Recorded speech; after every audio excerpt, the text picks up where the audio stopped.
Justice for তরুণ মোমবাতি মৌন মিছিলে হাঁটলেন পুরমাতা সহ বহু সাধারণ মানুষ। কলকাতার 24 নম্বর ওয়ার্ডে পুরমাতা ইলোরা সাহার নেতৃত্বে এক মোমবাতি ও প্রতিবাদ মিছিলের আয়োজন করা হয়। মোমবাতি ও প্লাকার্ড নিয়ে পদযাত্রার পুরোভাগে ছিলেন পুরমাতা ইলোরা সাহা। 2026 সালের মার্চ মাসে দিল্লির উত্তমনগরে হোলির দিন খুন হওয়া তরুণ ঘটিকের বিচার চেয়ে ব্যাপক প্রতিবাদ ও মোমবাতি মিছিল অনুষ্ঠিত হয়েছে সারা দেশ জুড়ে। এই ঘটনার প্রতিবাদে স্থানীয়রা শোক ও ক্ষোভ প্রকাশ করেছেন এবং দোষীদের উপযুক্ত শাস্তির দাবি জানানো হয়।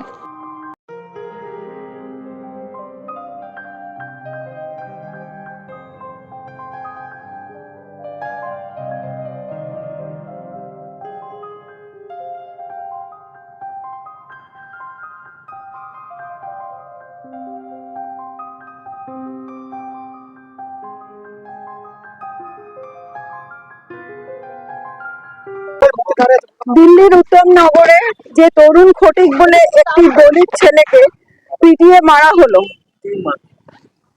তার বিরুদ্ধে আমরা আজকে সমস্ত খটিক সমাজ একত্রিত হয়ে আজকে এই মোমবাতি মিছিল করছি তার স্মৃতিতে প্রতিবাদ স্বরূপ। আজকে 2026 মানুষ যখন চাঁদে যাচ্ছে, মঙ্গল গ্রহে যাচ্ছে, তাহলে আমাদের সমাজ কোথায় যাচ্ছে? যে বিজেপি শাসিত রাজ্যগুলিতে জাতিভেদের নামে মানুষের উপর এই যে অত্যাচার, এই যে দলিত বলে একটি বাচ্চা কাউকে রং দিয়েছিল, তার পরিবারকে নৃশংসভাবে মারপিট করা হলো এবং তার জাতিভেদের একটা নিদর্শন হয়ে রইল এই তরুণ খটিক। আজকে এই যে খটিক সমাজ উত্তর কলকাতার সমস্ত একত্রিত হয়েছে এই ছেলেটির প্রতি এবং এই খটিক সমাজের প্রতি সমব্যথী আমরা সবাই, এবং এরাও আমাদের সমাজের একজন অংশ। আজকে সাংবিধানিক অধিকার এদেরও সমান আছে। তাই আমাদের সমাজে আজকে আমরা এত এআই নিয়ে মাতামাতি করছি, কিন্তু দেখা যাচ্ছে যে সমাজের মানসিক উন্নতিটা খুব একটা হয়নি। তাই আমরা এর তীব্র প্রতিবাদ জানাই। তরুণ খটিকের স্মৃতিতে আজকে আমরা এই মোমবাতি মিছিল করছি। আমাদের উত্তর কলকাতার খটিক সমাজের প্রেসিডেন্ট সহ, আমাদের 24 নম্বর ওয়ার্ডের প্রেসিডেন্ট সহ সমস্ত খটিক সমাজের পুরুষ মহিলা নির্বিশেষে আজকে পথে নেমেছে এর প্রতিবাদ স্বরূপ।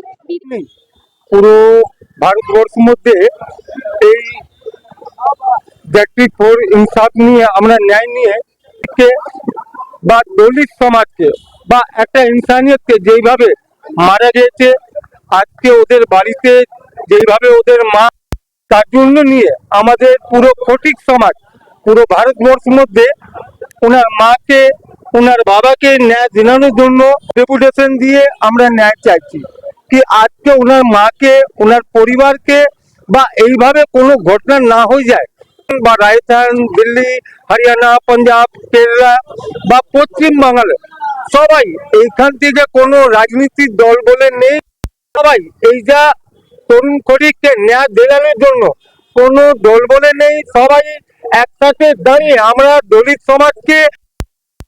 আমার নাম উত্তম মালি, অখিল ভারতীয় খটিক সমাজ পশ্চিম। আমাদের এই যে যাতে সরকারের টনক লড়ে, যে শুধু খটিকের যে মারা গেছেন তাকে আমরা কোনো মতেই আমরা বৃথা হতে দেব না। আজকে আমাদের শান্তিপূর্ণ আন্দোলন থেকে কঠোরতম সাজা হয়। আজকে শুধু এটা খটিক সমাজ, যে আমাদের দিলীপদা রয়েছেন, এখানে নাথুভাই রয়েছেন, আমাদের শুধু একা খটিক সমাজের নয়, আমাদের লড়াইটা সবাই লড়াই, ন্যায়ের জন্য লড়াই, যাতে আগামী দিনে এরকম কোনো ঘটনা ঘটতে পারে এবং